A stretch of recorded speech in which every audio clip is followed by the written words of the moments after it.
tuni chana thagau an ki hol nom jing pakaya kuna thu hong ki sei do ho angai dinga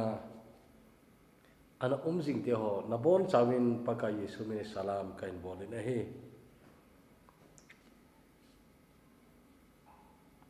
sang ni le som ni Mars tha apat igam sungu boina ahong hlon lai chun online sermon mun tin ahong ki bolin chu anangai nom akitam hlei jingin ahin la hi che COVID-19 pandemic hin phatlam ain mano ti dam boina all hong ki kang do ding aba phat chu chom khat hong omi nei che sunga chun lockdown sunga hagawa i macha phat chumna ana nei talo ho he che boina chu all hong ki kang do pha nin pathin gel do jong chu ki ho ma hele kilometer hong ki ta in ai tu din muni benwai le ima sang diu hi kumlui sanga boy zo ding hong hi khaddam ti hi che mainland India lam chu hi le a boy zo a hi ta win tu ni sung mai jong chu mi lak thum le sang sombal positive kimudo tha a ki ne nahi official ai ta jo ki phone do lo izat a ta dem teng le test ki bolo hita hichin na jo pole le ami dang pe son thedi izat lom ta dem ti oi ngai to ai le ti zat a ngai to kham set a hong ki ta nahi ala che ho chu tu yan ka boi pi puin tu za nei le tu ni chana pathin thu ngai nom ho pakai hong na ding kinem ta ananga ho in hichele chung hin kho chom chai nei sungwa he pakaya ding na ep bol the nei yum ti atha a ki ngai to na dingin pathin thui ga ngai le hin ti hi kong ki gut na hi in sau jong kan sei lo dain tu jan hin Matthew bung som ni lenga chu chang som ni le thum se in siming ka tin ai wang tu yan ka sei de le Bible chang danga kona hong kila do dinga hi sina pakai pa na za so pha ta san ta na bola phatawe nangma them khat chunga ta san ta na hin keiman nangma tam ta chunga kapan sa ding na hi nangma napakai kipa na alutan ati pathina thu theng bon chawa ding in phathe ebu pitau hen tu jana thu pi di wahile min ki hello he tu sa thu pi ho tiai min ki hello he tu sa thu pi ho tengla title dang khat kapi no mom na line che che pi hami te le wanu ya het na ana umlo wana pa cha na changding ho tia jong chu sei the a hin eima hagau in khuwa thil all in het chin le pakai na to hi piham ti hi in het chin nidanga chun pakai na tong ki ti chu apar zo se pakai ding kipedo full time ministry it is you abang khat chu pastor ding abang khat chu evangelist ding abang khat chu missionary ding hita chu pathina tong di mong kipedo ho che ho bo chun pathina at uham ina ti layu chu mai toile in he chin dung zuin pathina tong kiti che ho bo zo e poi keyong ka pan the nang jong na pan the ti eima mun chia ina ki het chin ta di yong ka ging chai tu jana hin cái này xây độ mà sa pen nôm cho hi lệ leng te le khabu ni na bunga chang thumi in siming kating leng te le khabu ni na bunga chang thum nunga nu hin apinu za asayin kapu se pailam kai pa hi Samaria khopia them gau pa koma ching hitavele them gau pan ama hi ati pha ho abol dam pi te ding hi ati che thu simi het kham lo chakhat ahin ai wangin che athupi dan tunia hi iga gel khom ki din ka dein che thu sim che le het sawahin namngan man chung chang ong ki sei na chun hitaya thupi nong ki sei hi aman icha kati chu lengte le khabu hin sun pan detail ta chai thil khat ana sut chu ipiham itiele naman kitipa apu pa leng pan ana zabol he chuteng le ano ngai sang mama achunga alung hai lama ma khat alo mi nei azit chi naman hi galhang mi hat ta hin ama zia hi siremi te gal azo sa ahia kiti nei ai la chi naman thu simi na simai le anu mo khanu mi nei anangai tan ama naman hi galhang mi hat ta hin ama wang mi pha khat aye but he was a leper kiti ama wang ti ai pawa na ama wang ti chu hi zong le masang lai ki sei jing sa kan sei jing sa hin apha au ki sei ya hi chi ama wang tin ain ban zop ting le aban ki sei di chu phatalo ahi aphalo aban banau ki sei ya ama wang ki tinan zop le aban di chu hung hoye he namane le ama sangachun athupi na galhat ahina lengpa na zabol ahina teo aban bana hung ki sei hin ama wang ama hi mi pha hi kiti nai cha naga gel do yeng theri chu umi nei mila hung teng le ase pai lam kai hi na akivon na lopi ta za ta hung kivon ji de hi tulai se pai ho kivan na sang ani danga se pai ho kivan na chu thupi zoi ti chu ina muzing sawahin bible picture dunga I know the film dunga imu sawahin alo pil he zingu nei heti chun naman to mila teng le che akivon na lo pi ta chu to teng le mi te zabol na mi te anga kun dup dup jong hi mai thei anga salam bolong mi tam ta umai thei ai wanga che naman hi ina hung thon teng le ai nei pi to koi ma he lowa alung kham na di pelu chu apha na dam chom lo kizen ve to doctor chom lo le ai tam ta bol ve to ai wanga dam chom lo chen nu pa ki kawain akilung se nau chu pungte in tin ai wangin alung kham nau chu kho ta de chelai ta hi asu nu me galing mat hi chom na ama nu hi galing mat ai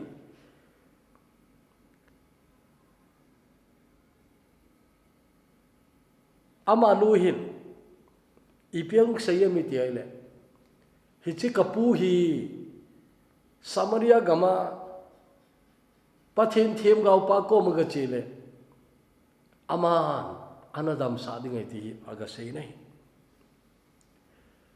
tu ni chana hi chi su nu me nu hi amin ki hetaloi phá lai trong chỗ gà số đi cái lom ta ai vàng cho số nó mấy cái thì chúng EP din mun anh ấy à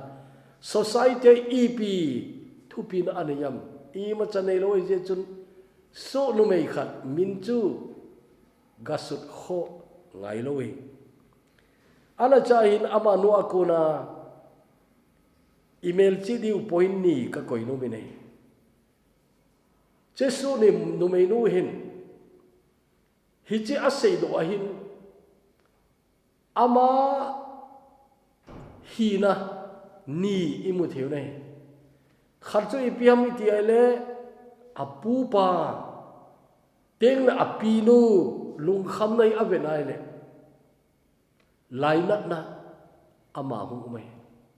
hi chi laina na chu lo le su nu mei ki ti chu apau na di lo chu chapang kin na lai na chapang na lai so nu me mi so kiti chun bowling kiti chu a bowli mai apinu na so na zo se chu ato do le ki chai ama bowli da lo we ai wanga apupa damlo na apinu lungdon na tio cha amu ai ne line na ai nei nei tuni na heading chu pakai dia thil ki bol kiti hi laina na awang ki pan ai ji ne he che laina na ko na hung ping laina na ko na hung podo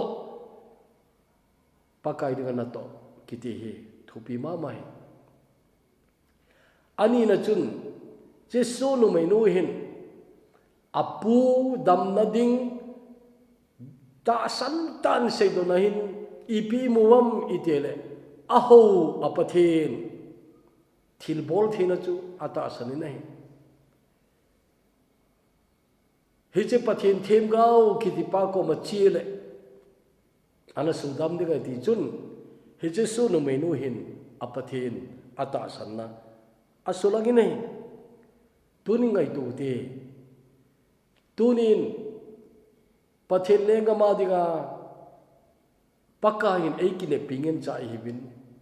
nang ho he tu sa na hi di wa hi ati in yama sangin Pentecost day ki ti chu tu bar ha khar zo le in man di wa hi he che Pentecost ne hu ki sei tamma ma ding chu ke dinga he tu sa nong hi di wa ati hi he chun pathin cha khat na ya pathin hagau na ga cheng ta a hi chu ni chel hagau thim chun tha na hin pen tin hal sa na hin pen tin laina na hin pentin na namun muna chu pakai dinga he to sa hiding ti chechu pakai nei kine pina chu ahi heje chun tunin ta samcha ten atha be igel do di ka dei chu hoilai jong la chin na namun mun chun pakai ama dinga he to sa witness edingin pakai na kine pi ai ti tunin avela igel do kidim ideu nei tolai chu kipa ta in government na tong tam ta lien le neu le ato na mun chiwa abang kha chu uniform service sepai muna police an na to na muna tengle loi kha chu civil government office lien hitale aneu hitale ato na muna loi kha chu nurse apan namuna doctor apan namun ai lo le oya apan namun ito banga chun pakai kau namun muni he to sa hidinga ei de ai ti ki he a pakai ringa pang tam ta ahong ki pan tain ki pa le jing nei nidang lai zep cho hita in kati chu nidang lai kati na ji chu inland letter manga lekha ki thot tu lai chai tu banga phone ki nei lo a hin landline kiti la ane jaw hom chakhat ahi in PCO kiti ana umlo la e to ka sei gori cha chun in len le tara lekha khare ki thodin che ka wena ile au ki thot na chu Arunachal Pradesh gamakuna hi in ai wang ami chu ka wen ei gammi ahi hidai lekha thona cha in sei chu hepa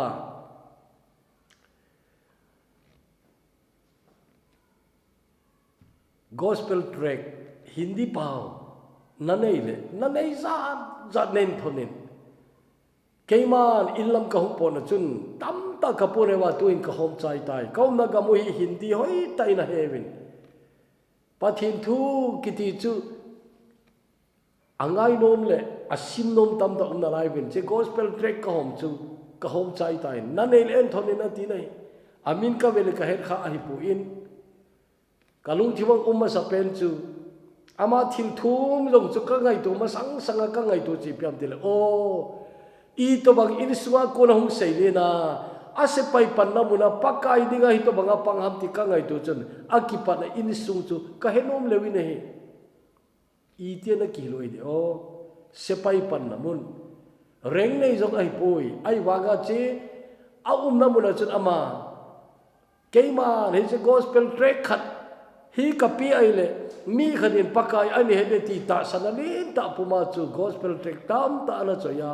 aloi la hita helang chuteng le bazar du hita helang aga umna gammi teo la hita le chola chu che gospel track chu a hobi nei amani pieta ap ata sadam itele a gospel track chu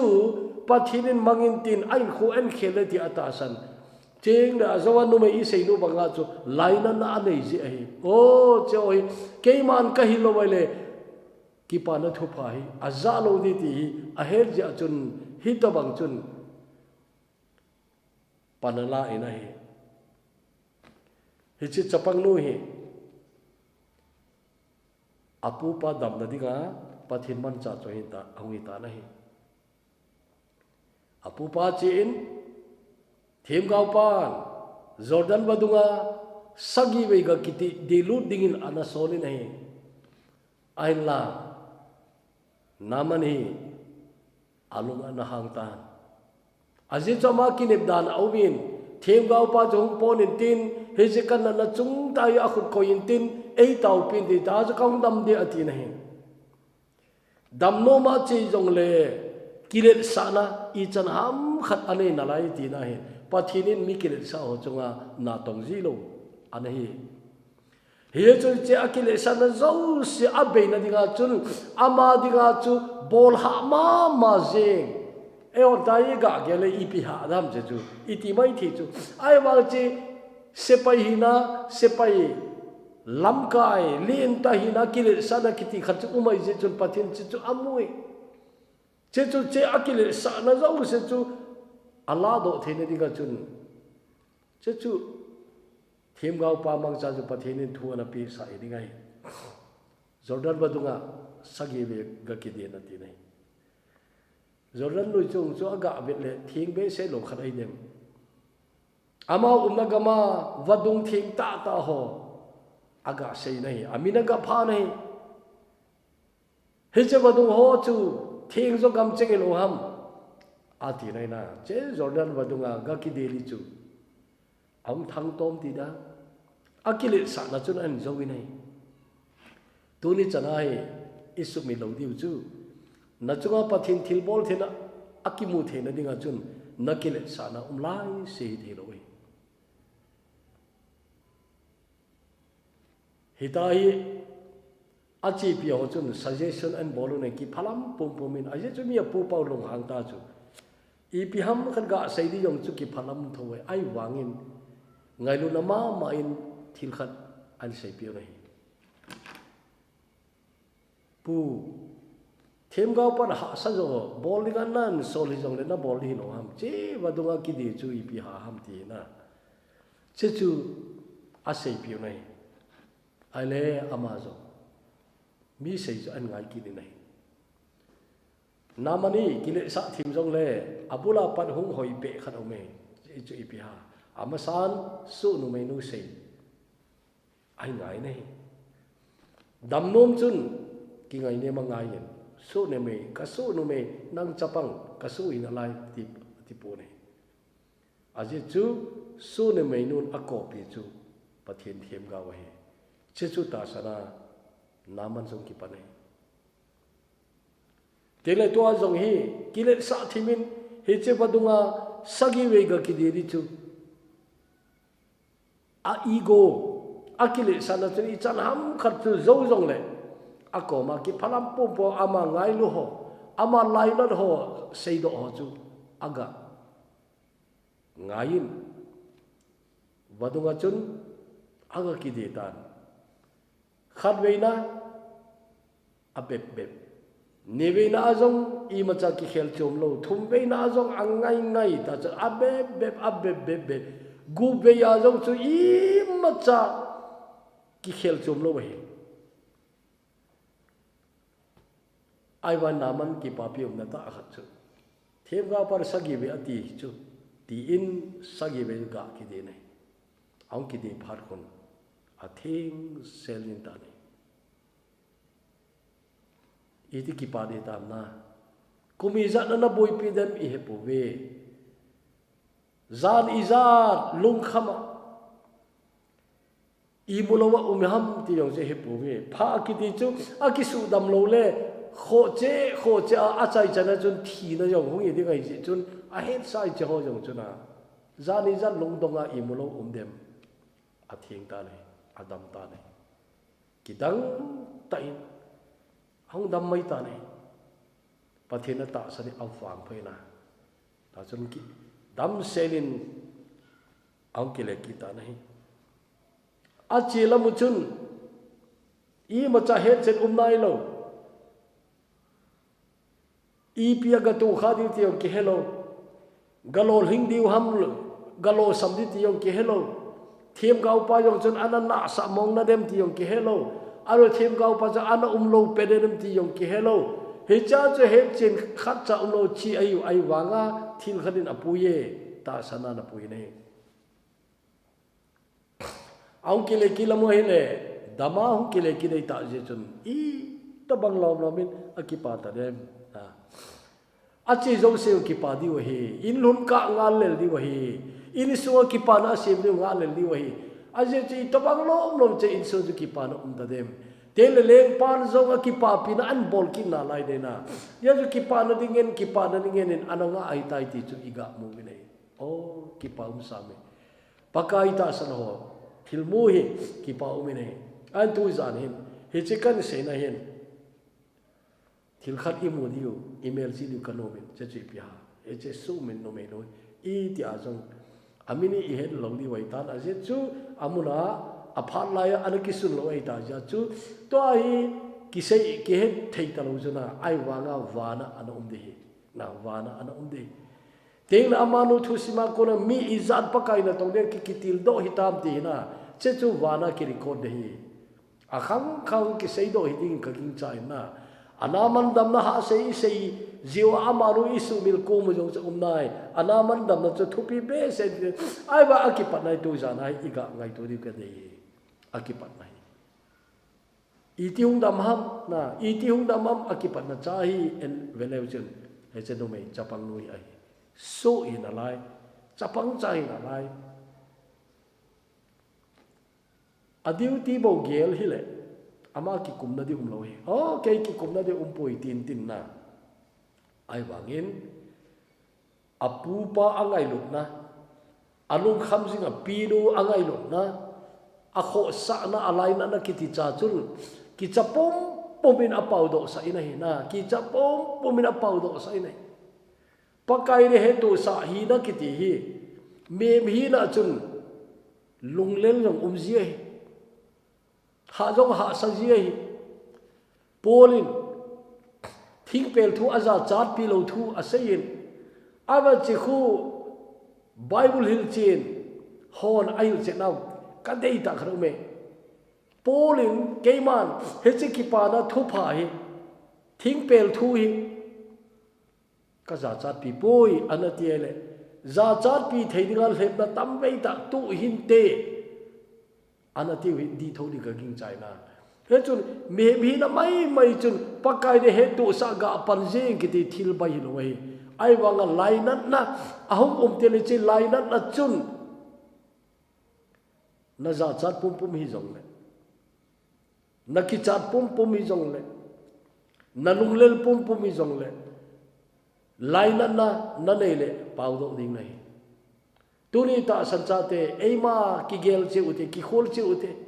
ki phalam na nei zia masanglaya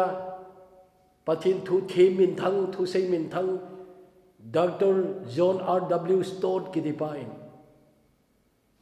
our guilty silence anatinai our guilty silence pathin dinga ipau do na dinga ina pau do lo che chu thi mo ki chan na to hi khom i da lo na pathin cha te i sei ding sei do ngam lo i pau na di pau do ngam lo he tu sai ga pan na di pang ngam lo i to ba che hin khu hin mang mang na hi pathin na lung thima gel khon api kom mum ji beta chechu na che na bol jing di na che na ga sei jing di a hi ai wangin tam ta chu iza cha na ai lo le iki chat na min i ti agel dam i pi agel li bam ti na che ho chu ngai to pum puma i teng le i sei ding ki sei do ta lo i bol ding ki bol do ta lo hi to banga chu ki ji che chu hi le chu ki phalam on na ta khat chu i lai na na ki ti hin ei sol zo lo wa hi de o ti e hi chen polin gospel chu kaza chat pi pui anati laya asei be kha chu pi ha rom te ko ma chun hi chi ki pa na thu pha aza chat pi lo dan asein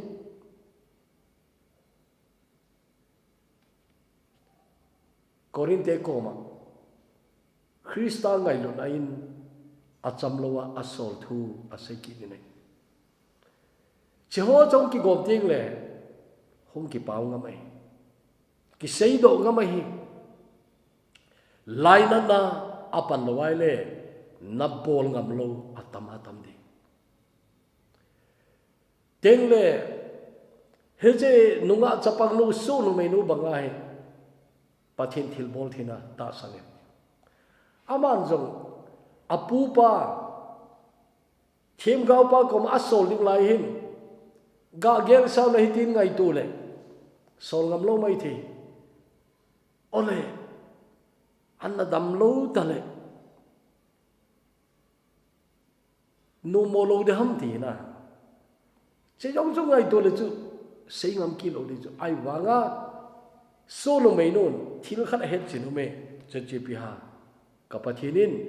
sudam dingai kapathinin he che sudam thena ding thil bol then ane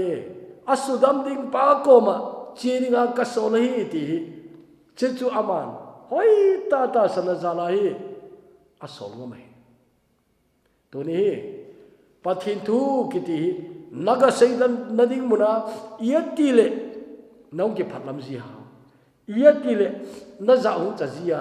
yati le achi ding la na chi lo ji ham iti le pathin thil bol then jong i na ta san lel ko umai thi alang khala ma chun lai na nalha sam himai thi na lai na nalha sam himai thi alang khala ma chun pathin thil bol the nai nan ta san lel himai thi he chu tu ni chite ni ngai to itin tu jan hi ta sa han mo ji in sau da sei ni yong ka hong ki ging pon he jong le pathin thu ngai dinga ki go tam tai na nga di oi ji in che chu ka ge la hi le tu jan hi na a he che message choma chom online sermon la a chom pe jong hong hi khan tin che chu tu ya ne kan se hi pathini bon chaw di pathe ibu pitaw hen taw te hepa wanong kapal pathin tu jan in lung se the nangman phat lem chang ta nei pi win pakai he che su no me nu khat a konin kitil khona ding kan sei o mun tin kam tin na mi theng ho tu jan ni che sermon ananga lel mama te ho koma nangman thu sei din ka kong tawin dingin nga lo dingin pakai heche sarmoni nang man amen aneu to jan heche thu ngai zo si adin nang phathi buding ka taw na hi mem lam pa ha mo na tam ta puma kain sei jong le na thu thing ta thil bol thena to jan ka ta samjalin kain sei doi na hi heche thu mang chai nang man nami thing ho ato ding tong dingin nang man ki thu pidin ka taw na hi phar khatte le na ang sunga su phale ta san na bol phatawe nei ti na ning o chu pakai kine puma keima che ka to diu do nang man nei het sa nei mu sa kalung suwa nang man na koi he che ho chu tong do thei dingin lainan lung thim nei pi win lang teng le ta san na hoi ta nei pi win lang na thil bol thena ta san puma pakai he che na thu hin khu a khel thei ti ta san puma pakai ka hang samsing thenu nang man mun te na ule naw suhat ki dingen kaum na mun chu nang pathe ni bon tin pakai ji sumin kaum tawe amen